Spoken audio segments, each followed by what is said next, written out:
How's it going, everyone? This is Nate with Predator Armor. We're here today to talk to you about something very, very important in the world of tactical equipment, and that is the tourniquet.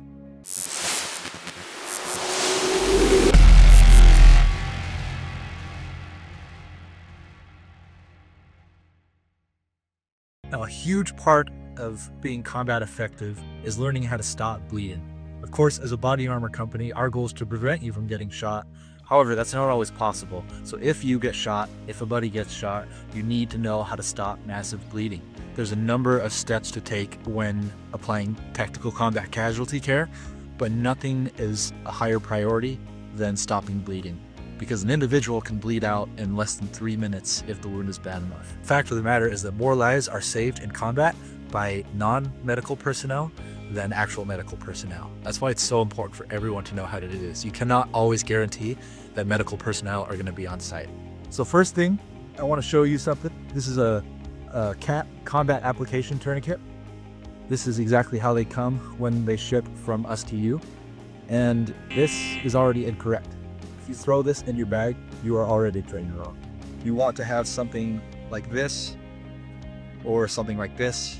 One of our tourniquet pouches can be seen here. I personally prefer to have my tourniquet just rubber banded. I find it super easy to get out that way. We have our tourniquet here. I'm going to go over the parts of it so you understand it a little better. This is the self-adhering strap. This is your windlass strap. This is your windlass rod. And this is your windlass clip. When applying a tourniquet to an appendage, the goal is to place the tourniquet about 2 to 3 inches above the wound. Obviously, in a combat situation, that may not be feasible. You may not know exactly where the wound is. So if you are in a rush, if you're in a hurry, if you're not sure where the wound is, we do what's called a hasty tourniquet. A hasty tourniquet is high and tight. It's almost equally as effective as a deliberate tourniquet, and it just involves putting the tourniquet as high up on the limb as possible and cinching it down. All right, so let's throw a timer on the screen, and I'm going to show you how to do this in less than 1 minute with one hand. So let's pretend my left arm was shot. I've got 1 minute to throw this tourniquet on. Let's do it. Throw it high and tight because I don't know exactly where it is. Put it there. I'm going to do a swift motion down, tighten it. Clip there. I've already brought the strap back for later. Now I need to cinch the rod as tight as I can go. Ooh, boy. Make sure it's in the clip. Throw the time over. Sorry. So this guy back over. Boom, done. So you may have noticed me grimacing there a little bit. I've heard people say that having a properly applied tourniquet hurts worse than the actual gunshot wound. This is generally a good sign because, of course, the goal is to completely cut off blood flow to the arm. If blood is flowing to the arm, the tourniquet is not properly on. You want to completely cut off blood flow. The easiest way to check, of course, is to check the pulse. If there's no pulse, done it correct.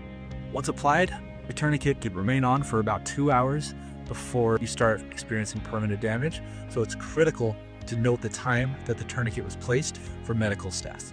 Again, this is all assuming that medical staff are not present. So this tourniquet's been on my arm for about 2 or 3 minutes now, and it's absolutely killing me. So I'm gonna take it off here. Oh boy. But just remember, high and tight. Don't know where the gunshot wound is. You're high, you look tight. If you do know where the gunshot wound is, ideally put the tourniquet about 2 to 3 inches above. But as long as you get that tourniquet on properly in less than 1 minute, you should be good to go. Predator Armor offers combat application tourniquets on our website, as well as comprehensive IFAKs for tactical combat casualty care. Once the tourniquet is off, of course, one of the most critical steps to tactical combat casualty care is refueling. White Monster is usually what we recommend. It's what most combat medics will recommend. So make sure you have a can on your IFAK at all times. Oh, that's good. So that'll do it for today, guys. Remember that tactical combat casualty care should be a part of every warfighter's arsenal. If you are willing to make holes, you better be willing to plug them. There is no one perfect answer to anything in this field. Just how I had my tourniquet set up, someone else may have their tourniquet set up a completely different way. What matters is that you go out, you train, get comfortable with your gear. You learn it, you learn how you are best with it, and just get those reps in, guys. That is the number one thing. All this gear is completely useless if you do not use it regularly, train with it regularly. That is where the difference is made. That is the difference between victory and defeat. So take care, train hard, and stay safe.